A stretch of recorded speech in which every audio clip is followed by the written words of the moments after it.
Durante casi una década, el llamado síndrome de La Habana ha sido, bueno, uno de los mayores misterios de la inteligencia estadounidense. Desde el 2016, cientos de diplomáticos, agentes de inteligencia, funcionarios de Estados Unidos han reportado síntomas como la pérdida de equilibrio, presión en los oídos, náuseas, dolores de cabeza, dificultades cognitivas tras incidentes ocurridos inicialmente en Cuba y posteriormente en otros países. Ahora, la directora de Inteligencia Nacional, Tulsi Gabbard, ha tomado una decisión que podría reabrir por completo este debate. Su oficina anuló dos evaluaciones de inteligencia que habían sido elaboradas durante la administración Biden, que concluían que era muy improbable que estos incidentes hubieran sido causados por una potencia extranjera o por armas de energía dirigida.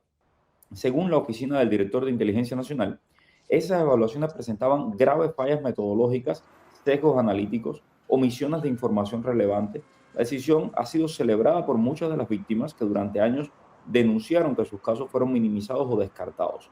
Para entender qué significa este giro, qué sabemos realmente sobre el síndrome de La Habana y cuáles podrían ser las implicaciones para Cuba, Rusia, China y la comunidad de inteligencia, conversamos con Miguel Cosío, analista de seguridad nacional y además una de las personas que más sabe de este tema del síndrome de La Habana. Bienvenido, Miguel. Gracias, Mario. Gracias por la invitación. Vamos a empezar por lo básico. ¿Qué significa exactamente que Tulsi Gabbard haya revocado estas dos evaluaciones de inteligencia? Bueno, hay que entender esto. La Dirección Nacional de Inteligencia es, digamos, la agencia coordinadora de las 18 entidades de inteligencia de los Estados Unidos. Esta es una entidad que nació después o como consecuencia de los ataques del 2001, el 11 de septiembre del 2001, y se creó esta oficina para coordinar los esfuerzos de todas las agencias de inteligencia. ¿Cuáles son los tres papeles fundamentales que tiene la Dirección Nacional de Inteligencia? Bueno, número uno, la Dirección Nacional de Inteligencia es la encargada de presentar anualmente el presupuesto anual para cada una de las entidades de inteligencia. Por ejemplo, la Agencia de Inteligencia del Pentágono, del Departamento de Guerra, la Agencia Central de Inteligencia, la CIA, el Buró Federal de Investigaciones, en fin, son 18 agencias. Esa es la primera misión que tiene la Dirección Nacional de Inteligencia. La segunda es que coordina desde el punto de vista del análisis todos los reportes de las distintas agencias sobre los temas de seguridad nacional y le dan su evaluación al presidente de los Estados Unidos, es decir, al Poder Ejecutivo. Si bien el Consejo Nacional de Seguridad asesora al presidente, la Oficina de Inteligencia Nacional se encarga de recopilar en un solo paquete las distintas digamos, informaciones que vienen sobre temas sensibles. Y la tercera misión genera una serie de reportes analíticos. Hay varios, las amenazas anuales a los que Estados Unidos se enfrenta. Por ejemplo, revisar cuando hay un caso en específico, como el del síndrome de La Habana, emitir evaluaciones. Estas evaluaciones se dan. ¿Cuándo comenzó este asunto que ahora Tulsi Gabbard acaba de revocar? Bueno, en marzo del 2023, la entonces directora de Inteligencia Nacional eh, eh, emitió el reporte de la comunidad de inteligencia donde decía que al menos 7 de las agencias de inteligencia de los Estados Unidos no estaban, salvo una de ellas, no estaban totalmente convencidas de tres cosas importantes. Uno, que detrás de estos misteriosos fenómenos que le llamaron incidentes anómalos de salud, no le llamaron el síndrome de La Habana, el síndrome de La Habana fue bautizado por la prensa. Lo que dijo aquel reporte es que detrás de estos incidentes no había un actor extranjero.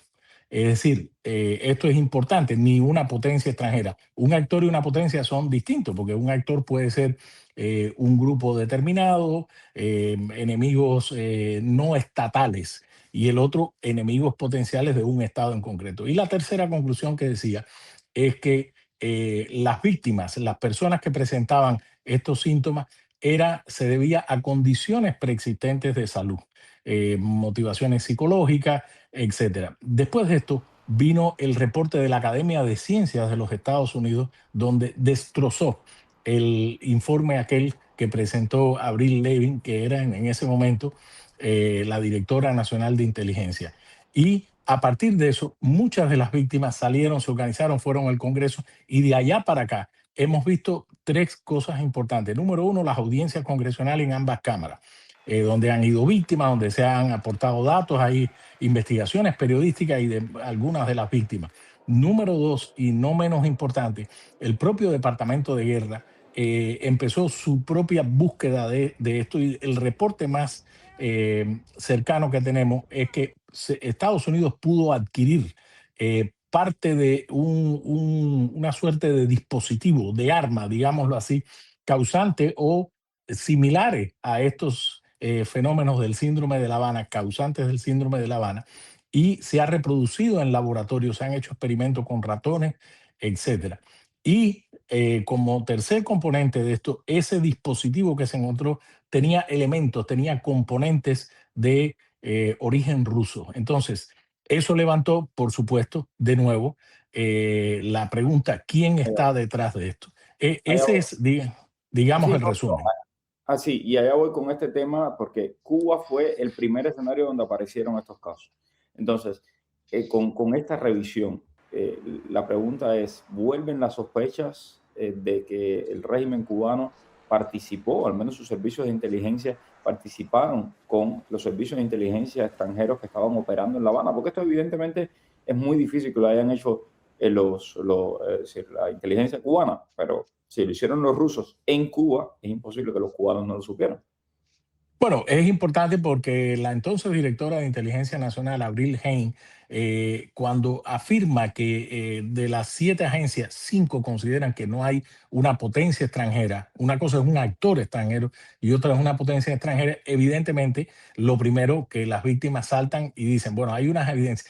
Lo que ocurrió en La Habana fue, ya había habido un reporte, creo que en el año 2014 me parece, tengo que revisar los datos, de un suceso, un fenómeno parecido en Alemania, pero uno solo. Lo que ocurrió en La Habana es que esto empieza de manera masiva. 24 diplomáticos y oficiales de inteligencia de los Estados Unidos y 20 canadienses. Es decir, estamos hablando de 44 personas en un periodo muy corto, desde finales del 2016, concretamente diciembre del 2016, hasta mediados del 2017. Entonces, ¿qué es lo que ocurre? Aquí hay 3 elementos muy importantes relacionados con Cuba. Primero, la propia respuesta oficial de Cuba, que eran grillos, etcétera, que en el Caribe.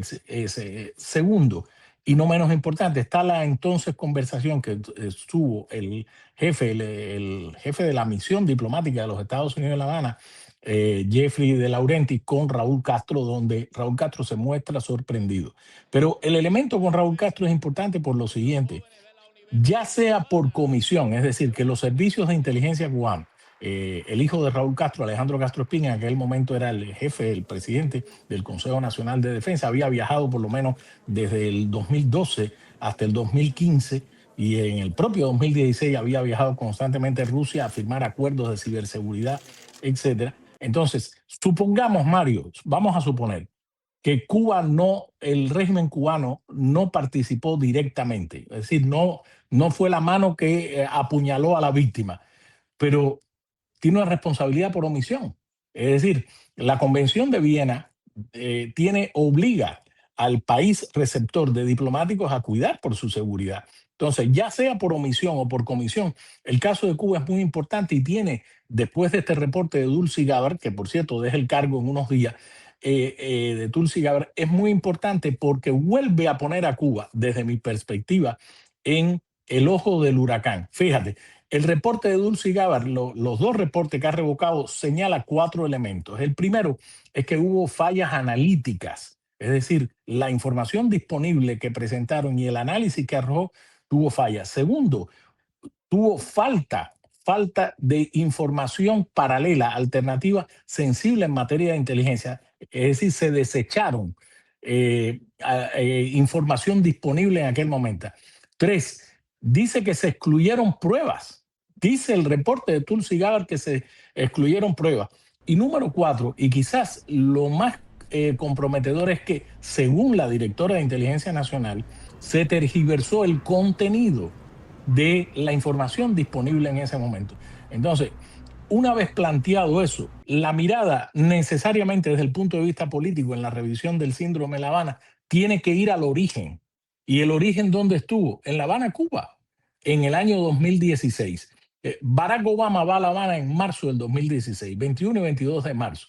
Posteriormente a esto, la actividad diplomática de los Estados Unidos hasta el periodo de agosto crece sensiblemente.